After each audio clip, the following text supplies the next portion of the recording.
What I want to talk about, since we're on this sort of theme of the Democratic Party and the state of disunion, I want to talk a little bit about this new anti-war movement. Bob said we've seen uncommitted voters actually making a real issue of the Israeli genocide in Gaza.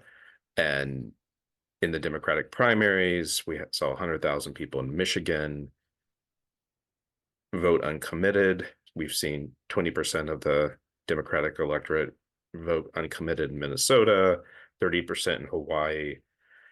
And at the State of the Union the other night, people blockaded the entrances at Capitol Hill, which included disrupting Biden's motorcade itself, which was pretty fantastic.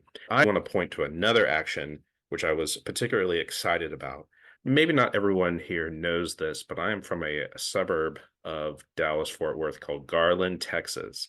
And Garland, Texas is a very conservative place. At one point, it was the most conservative congressional district in the country when it was represented by Sam Johnson, who's a Vietnam vet and was a far right wacko in the 80s and 90s. I think he's died now.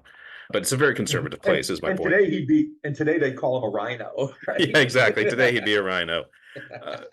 But a very conservative place where I'm from, and I've turned out how I have, despite my surroundings as I We had grew some up. you had some good professors. I did have I had some good professors, some good friends, and some good professors.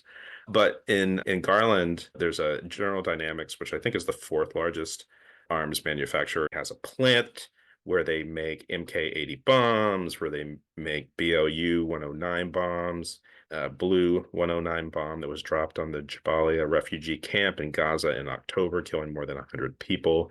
But this plant manufactures a lot of weapons in which General Dynamics is selling to the Israelis under a program through the U.S. Department of Defense, where it's shockingly subsidized by the United States government, by the United States taxpayer, if you will. We should do a tax day episode about all the things that our money goes to at some point.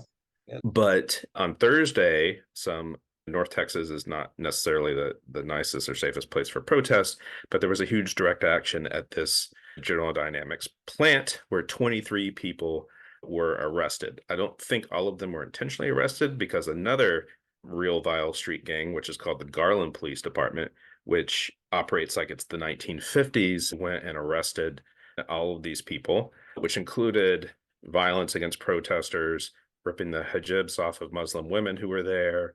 The police were inept at filing reports online that people were left in jail overnight because they're not even totally online with the Garland Police Department. And so I just want to do a shout out that even in some of these conservative places, we're seeing people stand up and be very brave. And we're seeing actions like this happen every day, whether it's targeting politicians or weapons manufacturers or oil companies or what have you. A statement that got put out by the group who did the action is, our community's family members, our people in Gaza, are the ones being murdered by Israel, with the bombs being made right here in this facility. We are here today to make it harder for them to commit a genocide. Today's action isn't only about this specific General Dynamics plant, which is where the weapons being used to kill Palestinians are manufactured, but is about interrupting the military-industrial complex, which is responsible for death and destruction around the world. Like I said, I grew up in a place where this local war economy was accepted and normal. That plant has been there since before I lived there. I grew up with people whose parents worked at it. And so I'm just really happy and really proud that people in Garland, Texas went and stood up, or at least in North Texas, went and stood up to push back against the local war economy.